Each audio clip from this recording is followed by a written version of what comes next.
नमस्कार, मैं हूं नारायण शर्मा और आप देख रहे हैं AINS न्यूज 24 चैनल। अब खबरें विस्तार से।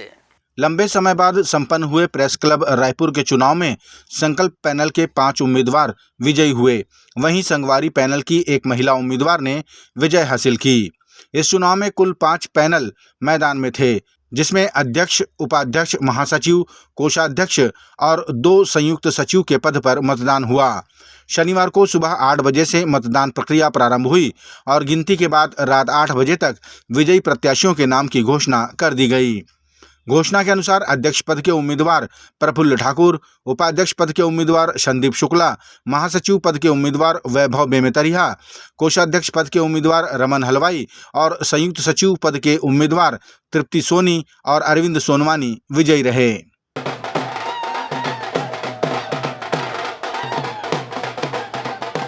5 साल बाद चुनाव हो रहे हैं। निश्चित तौर पे बहुत बड़ी चुनौती थी चुनाव कराना हमारे लिए, और जीत तो उससे भी बड़ी चुनौती थी, लेकिन हमने जीत हासिल की और हम पूरी ईमानदारी से, पूरी अच्छी तरीके से हम प्रेस क्लब में काम करेंगे। ये हम सभी से वादा करते हैं कि हम बहुत अच्छे से काम करेंगे यहाँ। मुझे बहुत अच्छा लग रहा है कि प्रेस क्लब की देखिए ये परंपरा है कि एक महिला कैंडिडेट को उन्होंने जिताया है और विश्वास जताया है, न सिर्फ महिला पत्रकारों ने बल्कि सभी लोगों ने। तो मैं कोशिश करूँगी कि प्रेस क्लब के लिए जितने भी एजेंडे हमारे पदाधिकारी हमारे कार्यकाल में रहे उसको पूरा करें जल्दी से जल्दी, और महिलाओं के लिए भी सुविधा यहाँ पर हो। सबसे बढ़िया हम एक साथ एकजुट होकर बहुत शानदार तरीके से काम करना चाहते हैं और चुनाव समय पे करवाएंगे। छत्तीसगढ़ के गौरेला पेंड्रा मरवाही जिले में नशे के खिलाफ कार्रवाई करते हुए पुलिस ने 2 पेडलर और 1 सप्लायर को गिरफ्तार किया है। सभी के ऊपर 2122C NDPS एक्ट के तहत अपराध पंजीबद्ध किया गया है। आरोपियों के पास से पुलिस ने प्रतिबंधित एम्पुल, बिक्री रकम और मोबाइल जब्त किया है। कार्रवाई पुलिस अधीक्षक भावना गुप्ता के निर्देश पर की गई, जिसकी जानकारी अतिरिक्त पुलिस अधीक्षक श्रीमती मनीषा ठाकुर रावटे द्वारा दी गई। पूर्व में कुछ समय से यह सूचना मिल रही थी कि नशे की लत में कुछ बच्चे आए हुए हैं और इसमें पता तलाश किया जा रहा था और ऐसे लोगों को भी पता तलाश किया जा रहा था जो विभिन्न क्षेत्रों में नशा कर रहे हैं। और इसी में पूछताछ में ये बात सामने आई थी कि ऐसे 2 आरोपी हैं जो गौरेला क्षेत्र के ही रहने वाले हैं और ये नशे का सामान विक्रय करते हैं। इनके पास ऐसी प्रतिबंधी दवाइयाँ हैं जो वो सेल करते हैं, कीमत बढ़ाकर वो सेल करते हैं और लड़के उसकी लत में आ चुके हैं और नशा कर रहे हैं। और थाना गौरेला की पुलिस ने इस क्रम में जब आगे बढ़ा तो 2 आरोपी इनके साथ में मिले थे, जिसमें नशरीन जो कि भरियानखोर गौरेला की पुराना गौरेला की रहने वाली है। इसके अलावा एक अन्य आरोपिया है बबली साहू जो कि सारबहरा की रहने वाली है। और ये दोनों ही आरोपियों के पास में कुछ प्रतिबंधात्मक दवाइयाँ मिली थी और ये इस सिरिंज को लगातार बेचती थी, जिसमें एविल और बुप्रेनॉर्फिन दवाइयाँ हैं जो बेचा करती थी।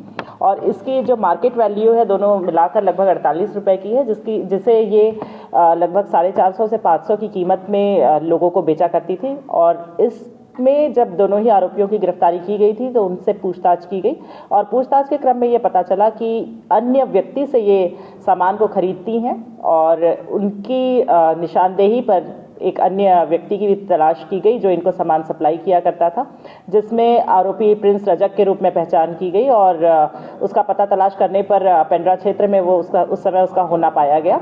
उसके पास से भी वो प्रतिबंधात्मक दवाइयाँ प्राप्त हुई थी और इसमें प्रिंस रजक की गिरफ्तारी पेंड्रा पुलिस के द्वारा की गई है और इसमें भी कार्रवाई की गई, उसके पास वो दवाइयों की जब्ती की गई है। पिछले 1 वर्ष के दौरान धनबाद, रांची, गुमला, बोकारो, जशपुर और पत्थलगांव में घूम कर करीब 150 ग्रामीणों को ठगी का शिकार बना चुके 3 सदस्यीय गिरोह को पकड़ने में सरगुजा पुलिस को सफलता मिली। पुलिस को मुखबिर से सूचना मिली कि गंगापुर में 3 संदिग्ध अज्ञात व्यक्ति बिना नंबर की मोटरसाइकिल पर घूम रहे हैं। पुलिस ने उनसे पूछताछ की तो अंबिकापुर आने का स्पष्ट प्रयोजन न बता पाने पर उन्हें गिरफ्तार किया और ठगी के मामले का पर्दाफाश हुआ। दंतेवाड़ा जिले के गमपुर गांव में नक्सलियों और सुरक्षा बलों के बीच अंधाधुंध फायरिंग की खबर है। सुरक्षा बलों को भारी पड़ता देख माओवादी जंगल और पहाड़ी की आड़ लेकर भाग खड़े हुए। सुरक्षा बलों ने जब आसपास सर्चिंग की तो 2 भरमार बंदूक, 1 claymore bomb, 2 BGL cell, 3 tiffin bomb detonator समेत विस्फोटक सामग्रियां बरामद हुईं।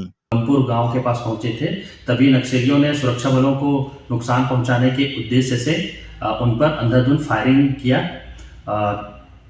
सुरक्षा बलों ने भी आत्मसुरक्षा में जवाबी कार्रवाई किया। सुरक्षा बलों को भारी पड़ता देख नक्सली वहां से भाग खड़े हुए। उसके पश्चात आसपास के एरिया में सघन सर्च करने पर 2 नग भरमार बंदूक, 1 क्लेमोर बम, 3 नग टिफिन बम, 2 नग BGL का सेल एवं डेटोनेटर वायर एवं अन्य नक्सल सामग्री मौके से बरामद हुई। केशकाल में एक पुत्र ने पत्नी के साथ विवाद होने पर पत्नी के पक्ष में बात करने को लेकर अपने ही पिता पर प्राणघातक हमला कर दिया, जिससे पिता की मृत्यु हो गई। पुलिस ने आरोपी को गिरफ्तार कर लिया है और घटना में प्रयुक्त कुल्हाड़ी को भी जब्त किया है। आरोपी मानकू परचापी ने अपने पिता को कुल्हाड़ी से मारकर जख्मी कर दिया था, जिसे इलाज के लिए कांकेर रिफर किया गया था। इलाज के दौरान उसकी मृत्यु हो गई, जहां पर मर्ग कायम कर जांच में लिया गया था। उसके बाद डायरी को थाना केशकाल भेजा गया, जहां पर 302 अपराध कायम कर विवेचना में ली गई है और फिलहाल आरोपी को गिरफ्तार कर रिमांड पर माननीय न्यायालय में भेजा जा रहा है। बिलासपुर में युवक कांग्रेस द्वारा प्रधानमंत्री का पुतला विसर्जन किया गया। इस मौके पर युवा कांग्रेसियों ने केंद्र सरकार की नीतियों की खिलाफत की और कहा कि लगातार विपक्ष को दबाया जा रहा है, जबकि लोकतंत्र में विपक्ष का अपना महत्व होता है। युवा कांग्रेसियों ने यह भी आरोप लगाया कि विपक्ष मजबूत न हो पाए, इसलिए उनके बैंक अकाउंट पर भी नजर रखी जाने लगी है। जो मजबूत पक्ष के सामने एक मजबूत विपक्ष का होना जरूरी है, मगर आज नरेंद्र मोदी की जो सरकार है, एक अनपढ़ सरकार, एक जाहिल सरकार, वो विपक्ष को ख़त्म करना चाह रही है। कांग्रेस पार्टी के जितने भी अकाउंट हैं, सारे अकाउंटों को सीज किया जा रहा है और उसी के लिए हम आज सभी युवा कांग्रेस के सारे युवा इकट्ठा होकर हम उन्हें डुबाने आए हैं जो हमारे भारत देश के लोकतंत्र को डुबाना चाहते हैं। सुनील साहू, युवा कांग्रेस अध्यक्ष, बिल्हा विधानसभा। बोलो। जो हमारे क्रांतिकारी नेता है राहुल गांधी जी, वो युवाओं को रोजगार दिलाने के लिए लड़ रहे हैं और किसानों को न्याय दिलाने के लिए लड़ रहे हैं, महिलाओं को न्याय दिलाने के लिए लड़ रहे हैं, जो कि मोदी सरकार डरी हुई है। और जो लोग अभी लोकतंत्र की जो हत्या किया जा रहा है मोदी सरकार द्वारा, जो जैसे भारतीय युवा कांग्रेस है और भारतीय कांग्रेस कमेटी है, उनका जो अकाउंट है उसको सीज कर दिया गया है। उसके विरोध में आज हम लोग उपस्थित होकर मोदी जी का पुतला को विसर्जन किए हैं। छत्तीसगढ़ के महासमुंद जिले की पुलिस ने अवैध मादक पदार्थ गांजा की तस्करी करते 2 अलग अलग प्रकरणों में 214.9 किलो गांजा समेत 3 तस्करों को गिरफ्तार किया, जिसमें एक प्रकरण के दोनों आरोपी महाराष्ट्र के हैं और दूसरे प्रकरण का एक आरोपी हरियाणा का बताया जा रहा है। पूरे प्रकरण में कुल जुमला 1,13,60,900 रुपए जब्त किया गया। ये थे आज के प्रमुख समाचार। आप देख रहे थे हमारा लोकप्रिय YouTube चैनल AINS News 24। अब हमें इजाज़त दीजिए, कल तक रोजाना की ताज़ा खबरों के लिए आप देखते रहिए हमारा लोकप्रिय YouTube चैनल। हमारे YouTube चैनल को लाइक, सब्सक्राइब और बेल आइकन के बटन को दबाना ना भूलें। नमस्कार।